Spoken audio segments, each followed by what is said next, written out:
Hi there, my name is Grant Stuart, and this is my virtual business card. Below, you'll see my email, grant.stewart@eagles.cui.edu, and below that is my cell phone number, 562-237-4024.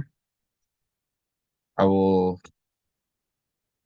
start off with my background. I played and went to high school at Los Alamitos High School, where I played baseball varsity for 3 years. From baseball there, I went to Concordia University Irvine, where I played collegiate baseball. And at Concordia Irvine, I studied in communications with a minor emphasis in coaching, exercise, sports science.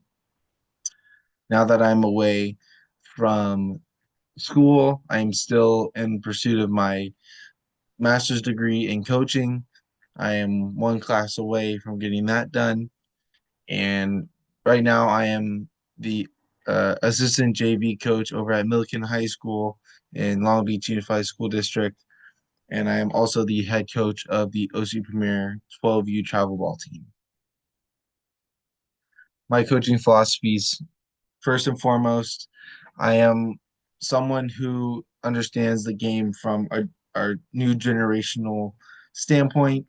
Um, and to me, being a situational and cooperative coach for me is something that is very important for my broad view and my epicenter of coaching. For me, being a situational coach means that you're able to adapt to whatever happens, whether it's in a game, whether it's during practice, whether it's not even on the field issues. You're able to be a solution to a, a, a problem, a question, someone who's willing to look at a situation and be able to break it down and help.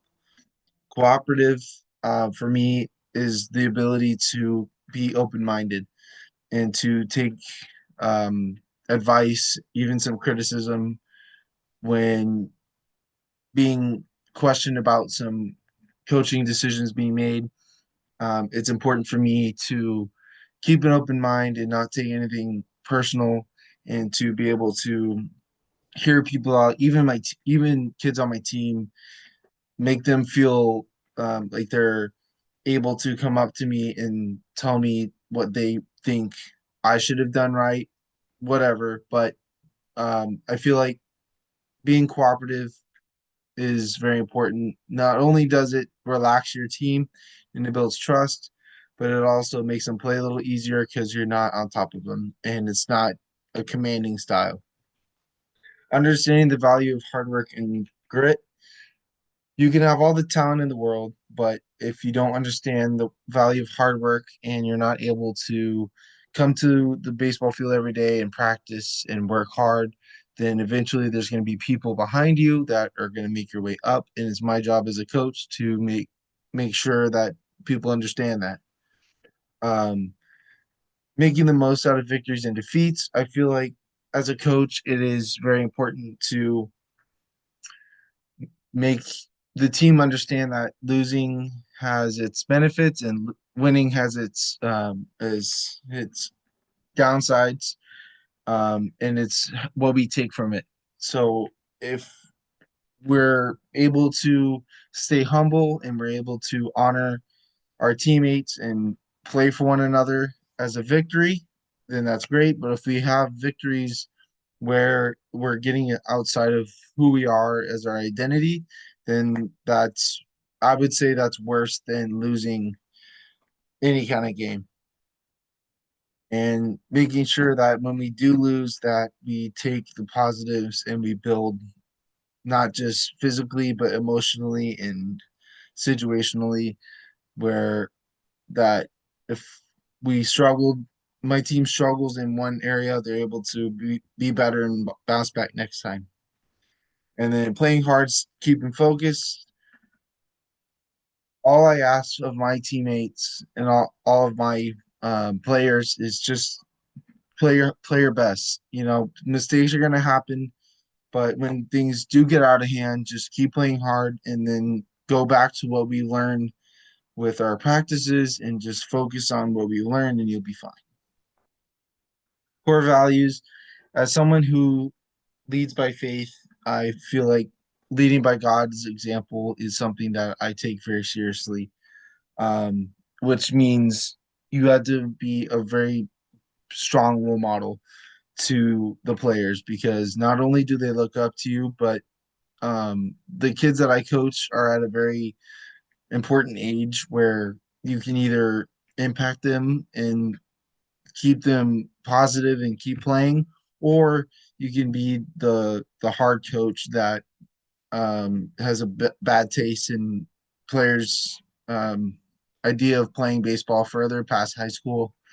So for me, that means no cursing, making sure that everyone's treated properly, making sure that I'm always there to support someone, whether it's they're down on the baseball field or it's something off the field, making sure that I'm someone who's a comfortable source to lean on.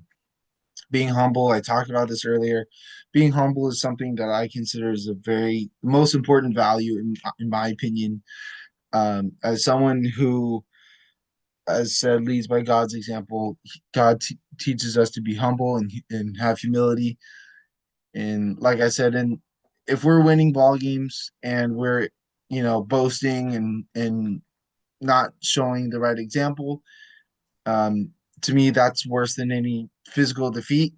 Being humble and being gracious and playing for the team and something great in yourself is something that I think is very important. Playing with grit and passion, I talked about this earlier as well. I feel like your talent can only take you so far, and as a coach, it's very important to let kids know that playing with grit and passion is going to get you to places beyond baseball or whatever sport we play that's going to make them successful later on because you only have so many days as a baseball player before you have to hang up the shoes and call it quits. Attitude and effort. I learned this from a very young age that attitude and effort are the only two things that you can control in life. Attitude meaning how you choose to respect an opponent, your teammates, your parents, your coaches. You can control your attitude when they're talking to you, if they're trying to get you to pay attention to something. And effort is like you can hustle onto the field. You're able to run out of the ground ball. Your effort isn't catching a pop fly if the sun's in your eye and you drop it, or missing a ground ball with a bad hop. Those are things that are going to happen. Those are physical mistakes. My value and my core to my core is that we understand the difference between a physical mistake and a mental mistake. And mental mistakes are something that we can choose to control. And then having respect goes with attitude. If we're a team that doesn't show respect to the teammates or the coaches or even each other, then there's no core, there's no system that works because playing for I is never the right way. Playing for the we, playing for the front of the jersey rather than the back of the jersey is something that I take near and dear. So I believe that those are my core values, and that's what I think is very important to me going as a coach and teaching these young kids. Thank you for watching my video. I hope you learned a lot about me. Thank you.